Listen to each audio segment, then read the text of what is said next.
Assalamualaikum warahmatullahi wabarakatuh. Video kali ini saya nak tunjukkan cara macam mana kita nak buka ERPH untuk yang pertama kali. Untuk yang pertama kali yang belum pernah buka lagi. So ERPH 5.0 yang sekolah Smartseed guna adalah ERPH 5.0 yang di-share dalam drive cikgu. So first kali cikgu kena buka Google Chrome terlebih dahulu. So, paparan cikgu lebih kurang macam saya ni lah. Okay, terus kepada yang sebelah kanan ni ada simbol bulat ni cikgu. So, bila cikgu klik kat sini, cikgu akan dapati dia ada email tau. Kalau tak ada email, so cikgu kena sign in. Okay, ataupun add another account. Dan masukkan email yang cikgu gunakan cikgu guna untuk ERPH cikgu. Okay. Tak kisahlah sama ada Gmail ataupun email Delima. Bergantung kepada cikgu. So kalaulah yang cikgu dah setting kat sini memang email betul bagi ERPH, so boleh teruskanlah kepada drive. Okay. Maksudnya bila cikgu dah check kat situ, email cikgu tu memang betul, email ERPH. So cikgu terus kepada button yang ada 9 titik ni. Okey, lepas tu cikgu pergi ke drive sebab kita punya kita punya ERPH tu ada dalam drive. Okey, bila cikgu buka drive, dia automatic pergi ke my drive. Untuk tapak ERPH cikgu, dia tak akan masuk pada my drive dia akan masuk pada share with me sebab tapak yang cikgu dapat tu dikongsikan oleh admin sekolah cikgu. So cikgu kena check pada share with me. Share with me ni adalah paparan di mana terletaknya file ataupun folder ataupun apa-apa maklumat lah yang dikongsi oleh orang lain. Okey, kita terus kepada folder ni. Kalau cikgu nampak ada folder ERPH 2021 atas nama cikgu, so betul lah. Okey. Maksudnya email dia punya folder ERPH cikgu tu memang dah ada dalam email cikgu dan drive cikgu. So, first kali yang cikgu perlu buat adalah right click. Kita tekan sebelah kanan mouse cikgu dan add shortcut to drive. Okey, add shortcut. Okay, add shortcut tu maksudnya bila cikgu buka nanti, dia pergi ke my drive dan cikgu akan dapati dia punya tapak tu ada di sini dah.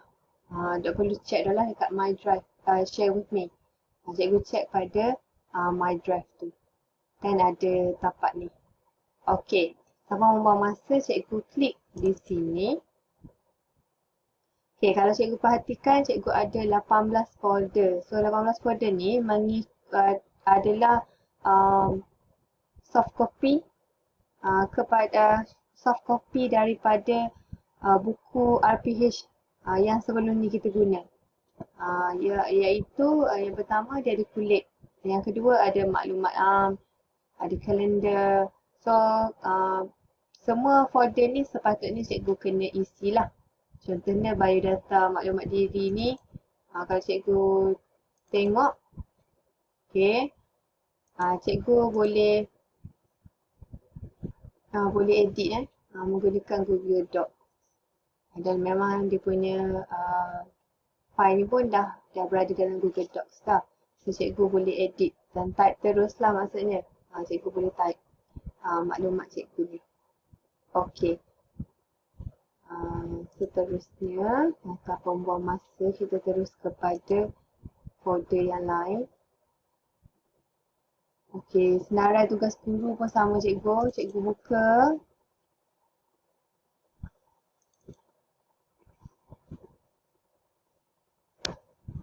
Okey, senarai tugas guru di sekolah. So, yang ni pun sama, cikgu boleh type saja. Contoh yang ni dah ada. Kalau tidak ada kaitan, cikgu boleh padam. Okey, cikgu boleh delete lah. Jangan risau cikgu kalau berkait dengan file ataupun maklumat yang ada dalam drive ni, bila kita adjust ataupun kita type, dia auto save cikgu. Macam mana kita nak tahu dia auto save ni? Cikgu tengok kat sini dia ada saving. Okay, bila dia bagi tahu save to drive, maksudnya dia dah save. Okay, dia tak ada button save kat sini. Dia auto save bergantung kepada internet kita. So yang ni cikgu type saja, cikgu punya tugas guru di sekolah, tugas cikgu di sekolah lah. Okay, seterusnya jadual waktu. Okay, jadual waktu ni bagi saya sarankan cikgu snap, okay, ataupun screenshot cikgu punya jadual, okay, dan masukkan dalam Telegram ataupun WhatsApp.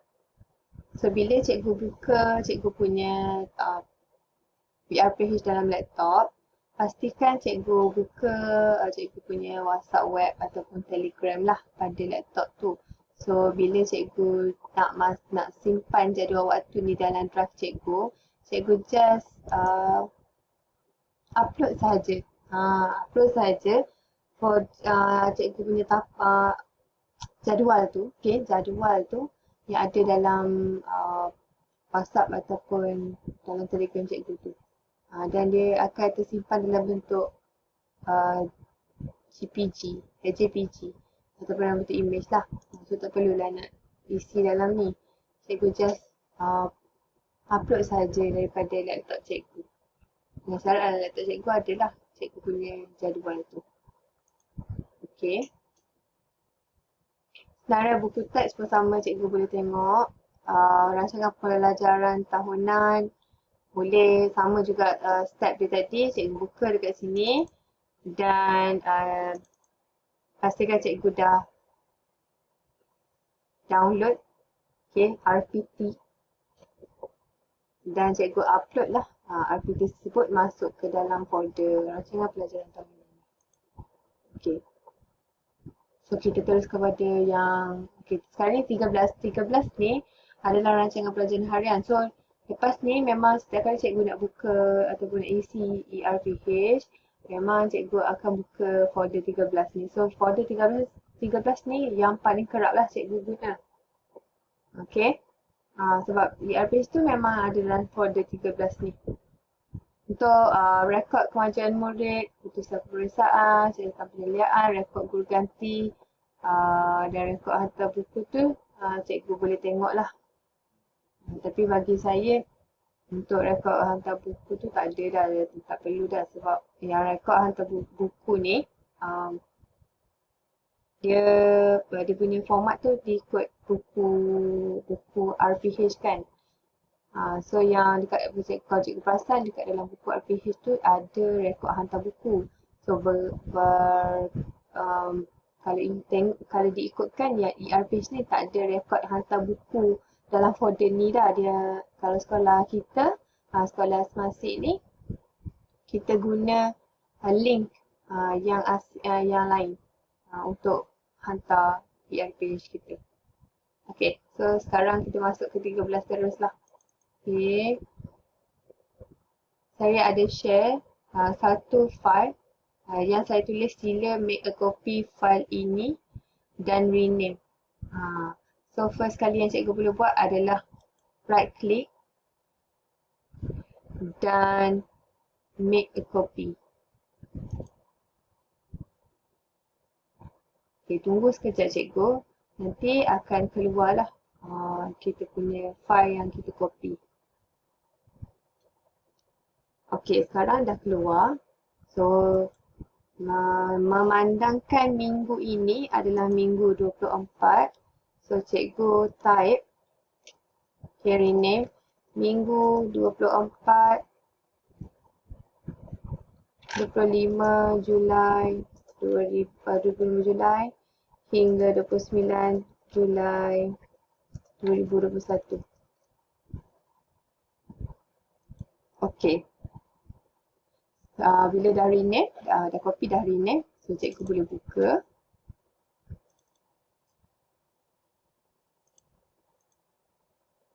Okay. Dia akan keluar paparan macam ni lah.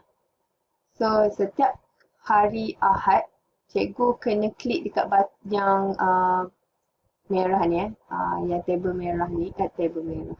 Tabel biru cikgu. Tabel biru ni untuk apa? Untuk adjust tarikh. So cikgu double klik kat sini. Okey, cikgu double klik kat sini dan dia akan keluar okey, kalender.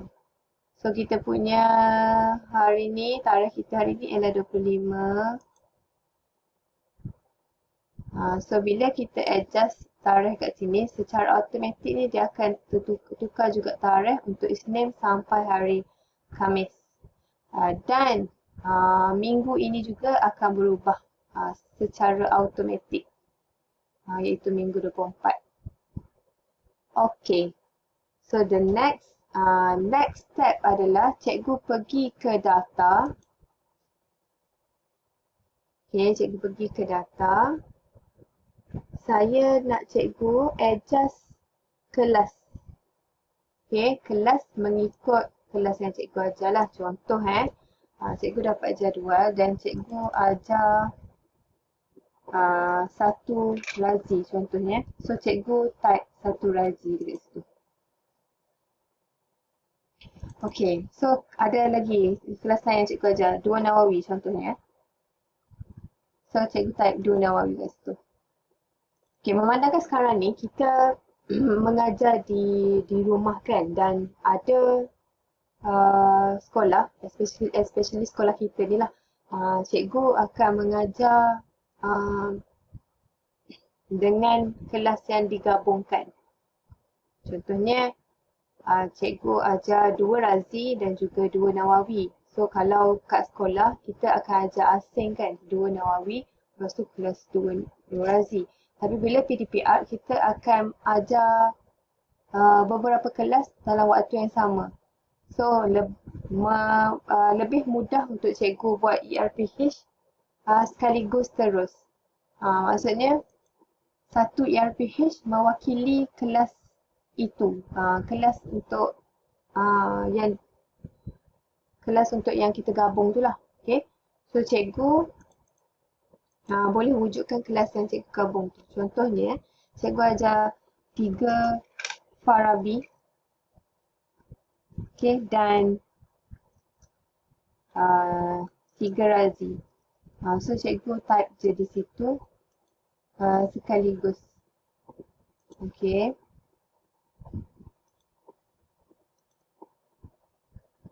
Macam ni. Okay. Ataupun cikgu nak short form kan kelas tu pun tak ada masalah, boleh. Tak perlu tak tulis panjang, tulis pendek-pendek pun tak apa. Okay, seterusnya contoh 5 Ghazali. Cikgu tulis 5 Gha saja pun tak ada masalah, boleh. Okay, seterusnya untuk masa, kalau ada perubahan, cikgu juga boleh adjust. Contohnya 7.40 ni bukan 7.40. Contohnya 7.30. So cikgu adjust saja kat situ. Pukul 8 sebenarnya, pukul 8.10 sebenarnya pukul 8. So padam dan tukar. So automatik dia akan save di sini. Okay, bila dah cikgu dah adjust cikgu punya kelas dan juga masa, maknanya dah selesailah untuk bahagian data. Yang ni semua cikgu tak boleh usik cikgu. Tak boleh usik. Cikgu just usik kolom untuk kelas dan juga masa sahaja. Okay, di SKP ni untuk sekolah Smartseed saya dah adjust subjek. Saya dah filter. Dan saya hanya tinggalkan subjek yang cikgu Smartseed sahaja. Cikgu Smartseed ajar sahaja. So cikgu tak perlu usik lah yang untuk di SKP ni. Kita terus kepada menu. Okay. Untuk bahagian menu ni, dia ada banyaklah kolom tu. Antara ni kelas dan kelas masa hingga subjek dan juga tingkatan ni. So, cikgu kena adjust kelas ni. Contohnya, untuk hari Ahad, cikgu ajar 1 Razi. So, cikgu kena adjust lah. Kelas tambah Tambahkan. So, kita tambah masa. Contohnya 9.10 sampai 10.40. Subjek Bahasa Melayu tingkatan 1. Kalau tak keluar, cikgu klik semula dan pilih. Okay. Hari Ahad contoh cikgu ajar satu kelas saja. Hari Isnin cikgu ajar 3 kelas. So cikgu isilah 3 kelas itu. Okay. Contohnya yang ni. Hari Isnin cikgu ada ajar kelas gabung waktu PDPR ni. So cikgu ambil 3 Farabi dan 3 Razi sekaligus. Masa 11.40 sampai 12.40. Okay. Subjek contohnya cikgu ajar geografi. Alright. And okay, tunggu. Kalau dia tak keluar lagi, cikgu cikgu cuba lagi sampai dia keluar pilihan. Okay. So saya tunjukkan sikit yang kelas pertama contoh hari Ahad. Kita dah setting, kita dah buat dah jadual. Okay. So terus kepada hari Ahad. Okay, so dia akan keluar macam ni cikgu. Okay, dia akan keluar macam ni. So dekat kelas, okay, satu razi, masa dan juga subjek tingkatan ni, dia ikut kepada menu kita tadi. Right? Menu kita tadi. Dia mengikut pada jadual yang kita dah set up. Untuk PDPR tidak dapat dijalankan kerana ini, CRK ni, okay, kalau cikgu tak, cikgu cuti, cikgu klik, okay, cikgu klik sahaja di sini dan cikgu ambil pilihan PDPR tidak dapat dijalankan kerana contoh cikgu cuti MC, so cikgu tulis cuti sakit.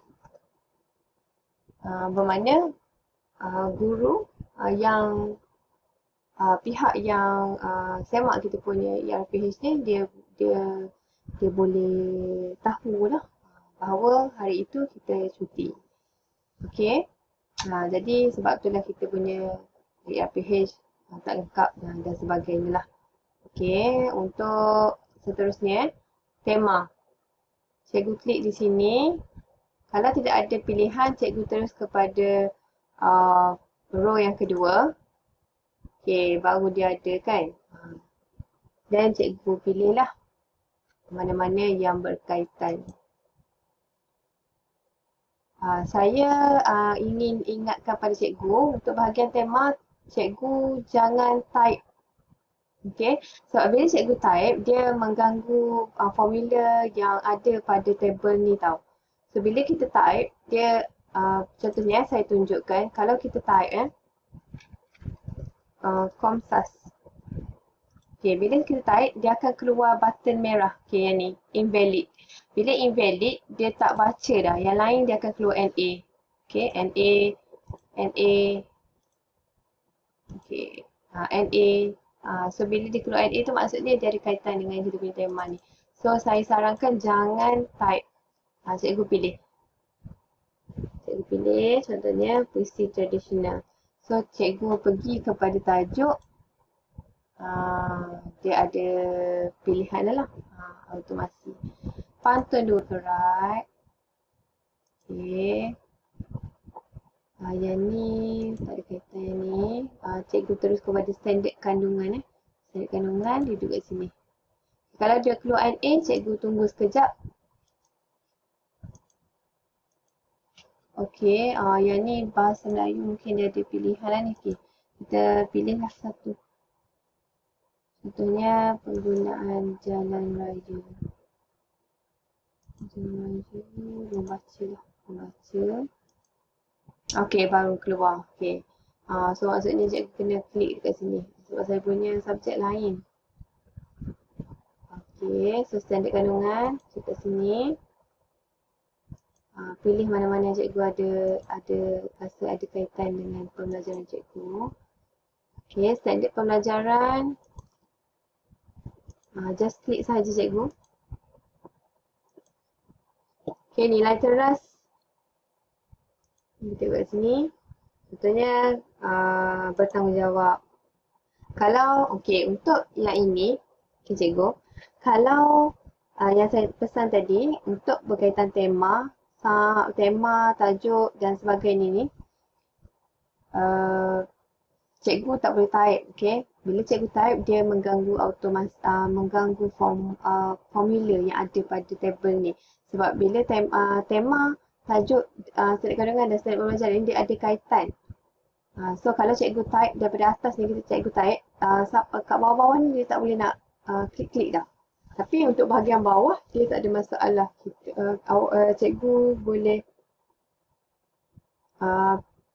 pilih ataupun type. Contohnya nilai teras ni cikgu tak nak bertanggungjawab. Cikgu nak yang lain. So cikgu boleh type. Tak ada masalah ni. Tajuk CV, kalau ada kaitan cikgu pilih. Kalau tak ada kaitan cikgu abaikan. Okay, objektif pembelajaran ni, klik yang pertama, dia mention sila type objektif sendiri kan. Cuba cikgu klik yang kedua. Pun sama, tak ada. Okay, kalau yang ni, cikgu memang kena type lah.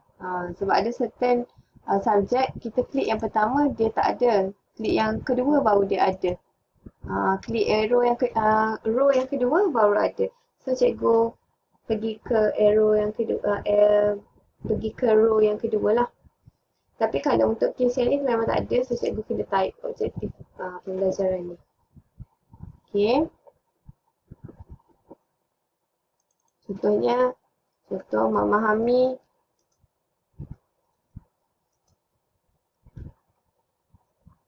pantun dua kerat. Okey. Aktiviti, cikgu type lah. Okey. Guru memberi bimbingan kepada murid berkaitan pantun dua kerat. Okey, contoh. EMK ataupun elemen merentas kurikulum ni, kalau ada kaitan cikgu boleh klik, kalau tak ada kaitan cikgu boleh abaikan. Okey, ada banyaklah pilihan ni. Okey, seterusnya untuk nilai-nilai murni, klik saja dan pilih mana-mana yang berkaitan. Yang ni pun sama cikgu, kalau rasa cikgu nak tambah ayat yang lain, cikgu boleh double klik dan type sahaja. Okey. PBM pula pun sama juga, kalau ada, kalau cikgu rasa sesuai, mana-mana yang cikgu rasa sesuai, cikgu klik. Kalau ada tambahan, boleh type saja. Okey, kemahiran berfikir. Okey, membuat kaitan, contohnya alat pemikiran. Kalau ada kaitan, pilih. Kalau tak ada kaitan, boleh abaikan. Bertulis, contohnya cikgu buat latihan bertulis hari tu. Okey, lisan, contohnya perbincangan, pemerhatian. Kalau ada kaitan, cikgu ambil. Kalau tak ada kaitan, cikgu abaikan. Okey, untuk refleksi ni, dia punya dekat sini ni, dan dekat ruang yang warna oranye ni, dia berkait dengan kita punya objektif pembelajaran tau. So, kalau objektif pembelajaran cikgu kosong, so dia akan kosong lah kat sini. Let's say lah saya type kat sini, saya letak memahami pantun dua kerat. So dia akan keluar pada refleksi ni. Okey. So dekat sini adalah bilangan berapa orang daripada berapa memahami pantun dua kerat. Contoh kelas cikgu ada 20 orang yang faham pantun dua kerat tu. So 20 daripada 34 contohnya. Memahami pantun dua kerat. Okey, pemulihan. Pemulihan ni, kalau cikgu tengok kat sini, antaranya ialah kerja rumah, latihan berbentuk topikal dan macam-macam lagi lah. Kalau cikgu rasa ada tambahan, cikgu boleh type. Okay. Contoh saya ambil latihan tambahan. So, pemulihan kepada murid, contohnya kita buat pemulihan untuk 10 orang. So, 10 daripada 34 orang diberi latihan tambahan. Okey, penggayaan ni pula, contohnya cikgu bagi bacaan tambahan. Okey, so yang bacaan tambahan, kita bagi, cikgu letak 34 orang. So, letak jelas 34 orang kepada 34 orang bacaan tambahan contohnya. Okay. So, macam ni lah cara kita nak lengkapkan kita punya ERPH. Itu sahaja untuk kali ini.